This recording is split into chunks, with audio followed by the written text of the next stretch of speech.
Hello my dear students, welcome to chem कैल्यूबा। So आज हम डिस्कस करने जा रहे हैं colligative property number 2, elevation in boiling point. Yes बेटा, लास्ट वीडियो में हमने डिस्कस किया था फर्स्ट कॉलिगेटिव प्रॉपर्टी। क्या थी first colligative property? Relative lowering in vapour pressure. Vapour pressure में डिक्रीमेंट आता है जब कोई नॉन वोलेटाइल सॉल्यूट किसी लिक्विड में मिलाया जाता है। So decrement in vapour pressure colligative property नहीं होता, relative decrement in vapour pressure colligative property होता है। इसका पूरा का पूरा हमने प्रूफ भी किया था लास्ट लेक्चर में, और एक इंपॉर्टेंट फॉर्मूला बनाया था, और कुछ उसके इंपॉर्टेंट केसेस भी डिस्कस कर चुके हैं। सो जिन स्टूडेंट्स ने बेटा मेरा लास्ट वीडियो नहीं देखा, पहले वो प्रीवियस वीडियो को आप देख लीजिए पूरा, और उसके बाद अब आइए सेकेंड कॉलिगेटिव प्रॉपर्टी पर। Second colligative property, elevation in boiling point. अब देखो बेटा, elevation in boiling point means boiling point में जो इंक्रीमेंट होता है, कब इंक्रीमेंट होगा? जब नॉन वोलेटाइल सॉल्यूट मिला देंगे। सब जगह एक ही कंडीशन चल रही है, सारी कॉलिगेटिव प्रॉपर्टी एक ही कंडीशन पर डील करती है कि if any non volatile solute is added into a liquid, तो कॉलिगेटिव प्रॉपर्टी तैयार हो जा रही है। यहां पे जब नॉन वोलेटाइल सॉल्यूट मिलाओगे तो बॉइलिंग पॉइंट में इंक्रीमेंट आएगा, एलिवेशन आ जाएगा। बॉइलिंग पॉइंट कॉलिगेटिव प्रॉपर्टी नहीं है, इंक्रीमेंट इन बॉइलिंग पॉइंट एक कॉलिगेटिव प्रॉपर्टी होता है। अब इसमें पहले बेटा बॉइलिंग पॉइंट क्या होता है इसी को डिस्कस करते हैं। सो बॉइलिंग पॉइंट, बताओ बॉइलिंग पॉइंट क्या होता है? अब आप में से कई सारे स्टूडेंट सोच रहे होंगे कि बहुत ही सिंपल डेफिनेशन है इसकी। बॉइलिंग पॉइंट ऐसा टेम्परेचर होता है जिस टेम्परेचर पे कोई भी लिक्विड बॉइल करना शुरू कर देता है। तो बहुत इजी, बट बेटा ये टेक्निकल डेफिनेशन नहीं है। डेफिनेशन क्या है? एक्चुअल कॉन्सेप्ट क्या है? डेफिनेशन से मतलब नहीं, एक्चुअल कॉन्सेप्ट क्या है बेटा? कि this is that temperature at which vapour pressure of liquid becomes equal to environment pressure, atmospheric pressure. क्या बोलना चाह रहा हूं मैं? लिक्विड का वेपर प्रेशर एटमॉस्फेरिक प्रेशर के जब इक्वल हो जाएगा, उस टेम्परेचर पर लिक्विड बॉयल होना शुरू हो जाएगा। क्या मीनिंग है इस बात का? जरा समझो इस चीज को। सपोज करो कि कंटेनर में कोई लिक्विड मेरे पास है। सपोज कंटेनर में यहां पर कोई लिक्विड है, वाटर एज्यूम कर लो या कोई भी लिक्विड एज्यूम कर सकते हो। अब इस लिक्विड को हमने हीट करना शुरू किया, लाइक दिस इज वाटर। इसको हीट करना शुरू करते हैं। हीट करने से पहले एक और चीज पहले ले लेते हैं। एनवायरनमेंट का जो प्रेशर है वो 1 atm प्रेशर, ये सभी को पता होगा। Atmospheric pressure is normally 1 atm बेटा। सो इसको जैसे से आप हीट कर रहे हैं तो इसका वेपर प्रेशर इंक्रीज हो रहा है, इंक्रीज हो रहा है, इंक्रीज हो रहा है। सपोज कि 20 डिग्री सेल्सियस पर इसका वेपर प्रेशर सपोज 0.52 atm है। जरा मुझे बताओ कि क्या ये बॉयल करेगा?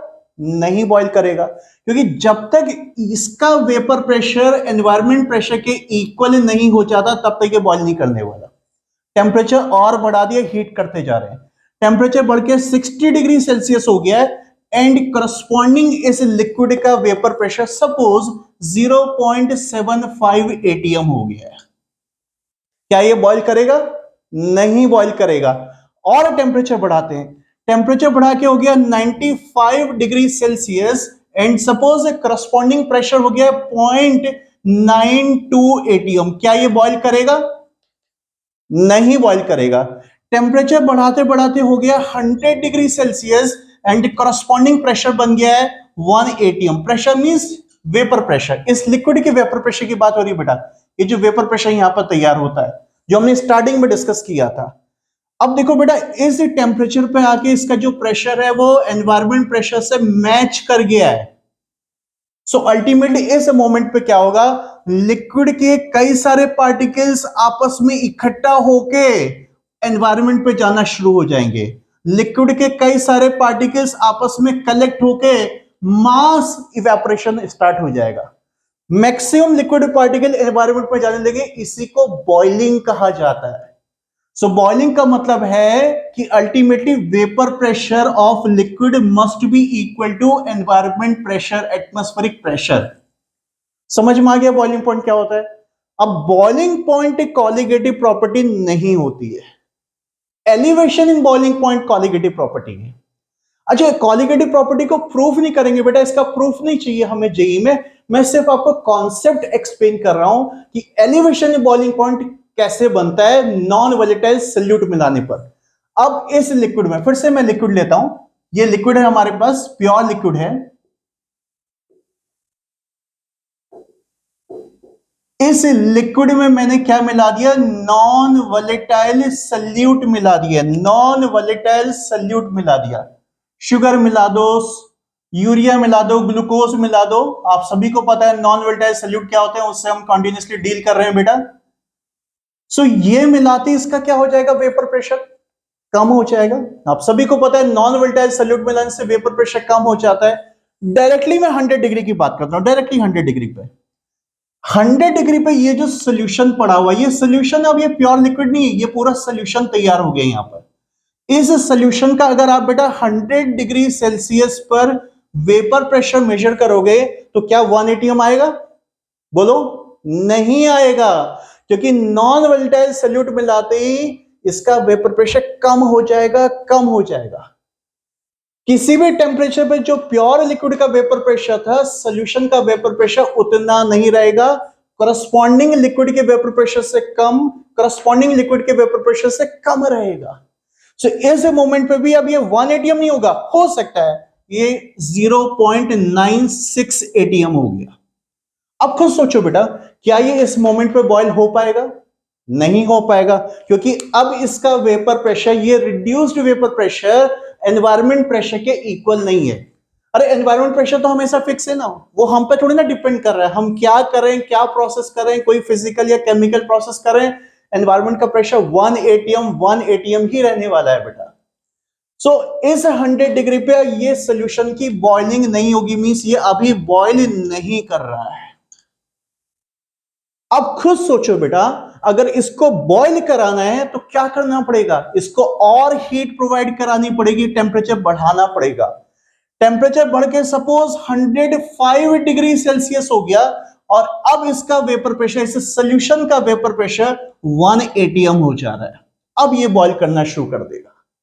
जिस मोमेंट पे इसका वेपर प्रेशर एनवायरमेंट प्रेशर को इक्वल हो जाएगा, एनवायरमेंट प्रेशर के इक्वल हो जाएगा, उस मोमेंट पे ये बॉइल करना शुरू कर देगा। तो अब ये इस सोल्यूशन का बॉइलिंग पॉइंट है, ये सोल्यूशन का बॉइलिंग पॉइंट है। Old boiling point pure liquid का ये था, सपोज इसको मैं रिप्रेजेंट कर देता हूं टीबी से, this is pure liquid boiling point TB, and this is solution boiling point, suppose इसको मैं रिप्रेजेंट कर देता हूं टीबी डैश से, TB dash new boiling point of solution. So दोनों को कंपेयर करो बेटा, बॉइलिंग पॉइंट में क्या आ गया, इंक्रीमेंट आ गया। सो नॉन वोलेटाइल सॉल्यूट मिलाने से बॉइलिंग पॉइंट में इंक्रीमेंट आ जाता है। अब ये जो इंक्रीमेंट इन बॉइलिंग पॉइंट है, ये कॉलिगेटिव प्रॉपर्टी है, ये कॉलिगेटिव प्रॉपर्टी, इसको मान लो बेटा, इसको प्रूफ भी कर सकते हैं, प्रूफ में आप लोगों के लिए छोड़ रहा हूं बेटा। देखो जेई या नीट में ये प्रूफ की कोई नीड नहीं है, प्रीवियस कॉलिगेटिव प्रॉपर्टी बेटा उससे एक फॉर्मूला प्रिपेयर हुआ था, वो फॉर्मूला क्वेश्चन में यूज होता है, इसलिए हमने उसका प्रूफ किया था। बट यहां पर प्रूफ से कोई मतलब नहीं है, सीधे सीधे मैं इसके फॉर्मूले पे चल रहा हूं, फाइनल क्या निकल के आता है इसमें। So let's see about this. Boiling point पे इंक्रीमेंट आया था, बस एक लाइन सबके सब यहां पर नोट कर सकते हैं कि after adding non volatile solute boiling point increases, boiling point increases, and this increment in boiling point is a colligative property. क्यों है बेटा, क्योंकि ये मोलैलिटी के प्रोपोर्शनल होता है। This increment in boiling point delta TB means new boiling point minus old boiling point. This delta TB is proportional to molality, जिसका proof मैं नहीं कर रहा हूं, बार बार बोल रहा हूं बेटा कि मैं नहीं कर रहा हूं। हो सकता है आपको बोर्ड लेवल की बुक्स में इसको मिल भी जाएगा, ये बहुत ज्यादा मुश्किल नहीं, बहुत सिंपल सा प्रूफ है। अरे थोड़ा सा सोचना, लास्ट कॉलिगेटिव प्रॉपर्टी बात हो रही थी डेल्टा पी, वेपर प्रेशर के डिक्रीमेंट की बात हो रही थी। अगर उसको सोचो बेटा कि डेल्टा पी समहाउ मोलैलिटी पे डिपेंड करता है, डेल्टा पी के राइट हैंड साइड का जो टर्म था वो समहाउ मोलैलिटी था, mole of solute divided by the mole of solvent. बनाया था ना हमने कि reduced formula, small N divided by capital N. So delta P somehow इन बात पर डिपेंड करता है, और ये समहाउ बेटा मोलैलिटी का टर्म है। This is molality term, molality term. अब यहां पर बात हो रही है डेल्टा टीवी की, और अभी देखा आपने कि delta TV somehow ultimately vapour pressure पर डिपेंड करता है। वेपर प्रेशर कम हो गया था तो बॉइलिंग पॉइंट बढ़ गया था, तो डेल्टा टी जो होता है वो डेल्टा पी के प्रोपोर्शन चलता है, delta T proportional to delta P. So ultimately जो डेल्टा टी है वो मोलैलिटी के प्रोपोर्शनल, मोलैलिटी के प्रोपोर्शनल हो जाता है। ये मैंने शॉर्टकट में बता दिया प्रूफ आपको, थोड़ा सोचना इसका डिटेल, नहीं आएगा तो फिर कभी बाद में इसको एक्सप्लेन कर दूंगा। So delta T proportional to molality of the solution means ये फिर से एक कॉन्सेंट्रेशन टर्म पर डिपेंड कर रहा है। That's why this elevation in boiling point is a colligative property. अब आगे की बात करते हैं बेटा, इस प्रोपोर्शनलिटी कांस्टेंट को यहां से हटा देते हैं, रिप्लेस करते हैं एक कांस्टेंट के थ्रू, प्रोपोर्शनल साइन को एक कांस्टेंट के थ्रू रिप्लेस करते हैं। This constant is Kb, molal boiling constant. इस कांस्टेंट को क्या बोलते हैं बेटा? This constant is simply known as boiling constant. Simple way में बोलना बॉइलिंग कांस्टेंट बोल दो, but its full name is molal elevation, molal elevation constant, या सिंपल वे में बॉइलिंग कांस्टेंट। मोलैलिटी के साथ यूज हो रहा था मोलल एलिवेशन कांस्टेंट, और this constant is also known as ebullioscopic, ebullioscopic, ebullioscopic constant. देखो एबिलोस्कोपिक क्यों बोलते हैं बेटा? जानते हो एबिलोस्कोपिक? सुना है कभी एबिलोस्कोपिक क्या होता है? सोचो।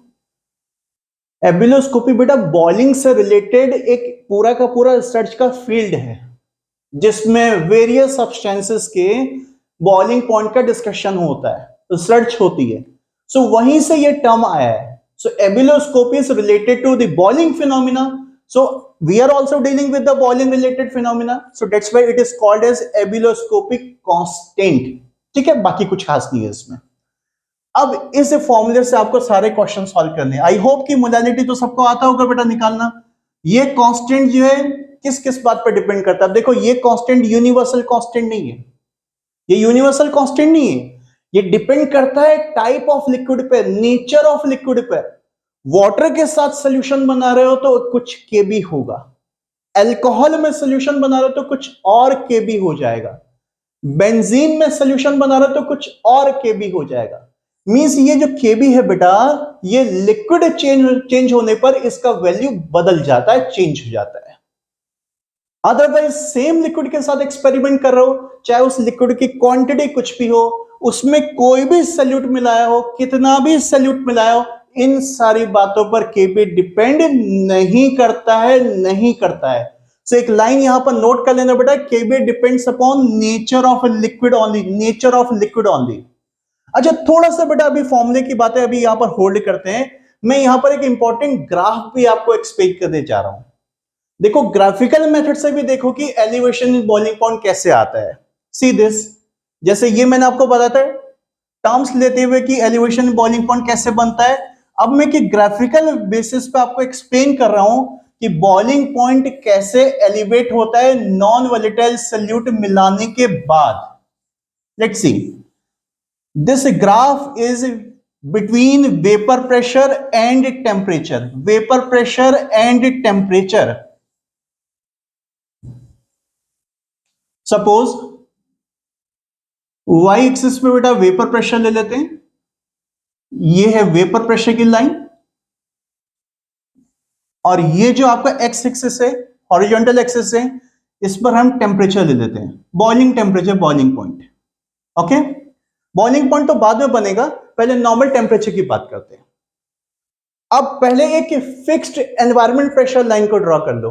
यू नो कि एनवायरमेंट का जो प्रेशर वो हमेशा 1 atm रहता है। आप टेम्परेचर बढ़ाओ या कम करो, एनवायरमेंट का प्रेशर 1 atm ही रहने वाला है। So this is 1 atm line, this is suppose ये फिक्स लाइन है एक, ये टेम्परेचर पर डिपेंड नहीं करी, this is atmospheric pressure line, 1 atm pressure line. Okay, अब let's start for the vapour pressure of liquid. पहले लिक्विड के वेपर प्रेशर को ड्रॉ करते हैं। अब देखो बेटा, हमारे पास कोई एग्जैक्ट रिलेशन तो है नहीं कि वेपर प्रेशर और टेम्परेचर के बीच में एग्जैक्ट क्या फॉर्मूला होता है। फॉर्मूले से पता लगाएं कि ये लीनियर रिलेशन होगा तो एक लाइन को फॉलो करेगा, या कोई कर्व बनेगा, या किसी और टाइप का कुछ और चीज बनेगी, जैसे पैराबोलिक फंक्शन बन गया या हाइपरबोलिक फंक्शन बन गया। ऐसा कोई भी फॉर्मूला हमारे पास नहीं है और हमें जरूरत भी नहीं है। जरूरत भी नहीं है, फॉर्मूला बन सकता है बट जरूरत नहीं है। सीधे एक सिंपल फ्री हैंड ग्राफ लेते हुए चलना है यहां पर। सो लिक्विड का वेपर प्रेशर जैसे जैसे टेम्परेचर बढ़ाओगे तो बढ़ता जाएगा, बस इतनी बात हमें पता है। तो एक फ्री हैंड ड्राइंग लेके चलते हैं यहां पर, फ्री हैंड। सपोज ये आपका स्टार्टिंग पॉइंट है लिक्विड के लिए। टेम्परेचर बढ़ाया, वेपर प्रेशर बढ़ गया, टेम्परेचर बढ़ाया, वेपर प्रेशर बढ़ गया। अल्टीमेटली वेपर प्रेशर बढ़ते बढ़ते बढ़ते बढ़ते बढ़ते बढ़ते देखो यहां पर आके इस एटमॉस्फेरिक प्रेशर से मीट कर गया, मैच कर गया। This is the vapour pressure curve for pure liquid. Pure liquid जिस टेम्परेचर पे बेटा दोनों के प्रेशर सेम हो गए, ये लिक्विड का प्रेशर और एनवायरमेंट प्रेशर सेम हो गए। जरा वो टेम्परेचर चेक कर लेते हैं कौन सा है।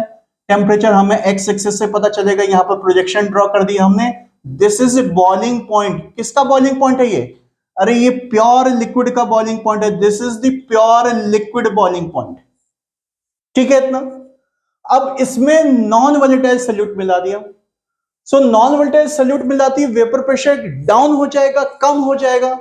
सारे कंडीशन पे, सारे पॉइंट पे वेपर प्रेशर जो है सोल्यूशन का करस्पॉन्डिंग लिक्विड के वेपर प्रेशर से कम रहेगा, कम रहेगा। मैं क्या बोलना चाह रहा हूं बेटा, देखो सोल्यूशन का जो वेपर प्रेशर होगा वो यहां से स्टार्ट होगा, किसी लोअर पोजीशन से स्टार्ट होगा, क्योंकि टेम्परेचर वाली सेम है। ये लिक्विड के लिए है पॉइंट और ये सोल्यूशन के लिए पॉइंट है। सोल्यूशन का वेपर प्रेशर कम है, आगे भी सोल्यूशन का vapour pressure through out journey में बेटा इससे कम रहेगा, लिक्विड से कम रहेगा, बट ये भी इंक्रीज करेगा टेम्परेचर बढ़ाने से।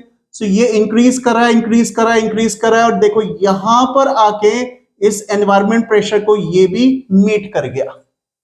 ठीक है, ये जो लाइन है बेटा, ये जो कर्व है, ये सोल्यूशन के लिए जब नॉन वोलेटाइल सॉल्यूट हमने मिला दिया है। अब चेक करते हैं न्यू बॉइलिंग पॉइंट कितना है। तो इसका प्रोजेक्शन ड्रॉ करो बेटा एक्स एक्सिस पर। अल्टीमेटली ये जो बना यहां पर, ये नया बॉइलिंग पॉइंट है टीबी डैश। ये टीबी डैश किसका बॉइलिंग पॉइंट है? ये सॉल्यूशन का बॉइलिंग पॉइंट है। ये लिक्विड का बॉइलिंग पॉइंट था और ये सॉल्यूशन का बॉइलिंग पॉइंट है। क्या देख रहे हो यहां पर? जो नया बॉइलिंग पॉइंट है ये पुराने वाले बॉइलिंग पॉइंट से ज्यादा हो गया। देखो यहां पर इतना एक्स्ट्रा कर गया है। So this increment, I am talking about बेटा this increment डेल्टा टीबी, ये इंक्रीमेंट की बात यहां पर हो रही थी। यही मोलालिटी के प्रोपोर्शनल होता है। और मैंने बताया कि इसका प्रूफ कैसे होता है। प्रूफ भी बेटा इससे ही कर सकते हो। यहां पर कुछ इक्विलेटरल ट्रायंगल बनाने पड़ेंगे आपको, sorry not equilateral triangle, similar triangle बनाने पड़ते हैं, उससे भी बना सकते हो। अदरवाइज मैंने एक शॉर्ट टेक्निक अभी आपको बताया कि डेल्टा पी मोलालिटी के प्रोपोर्शनल है और delta T boiling point change ये डेल्टा पी के प्रोपोर्शनल है। तो अल्टीमेटली डेल्टा टी जो है मोलालिटी के प्रोपोर्शनल हो गया। ठीक है, मैं इसकी बात कर रहा था बेटा कि जो केबी होता है ये किसी और बात पर डिपेंड नहीं करता, ये सिर्फ लिक्विड चेंज होने पर चेंज होता है। यूनिट भी देख लो, इसका यूनिट क्या होगा, इस बॉइलिंग कांस्टेंट का यूनिट क्या होगा यहां पर। ये टेम्परेचर किस में है आपके पास? केल्विन में।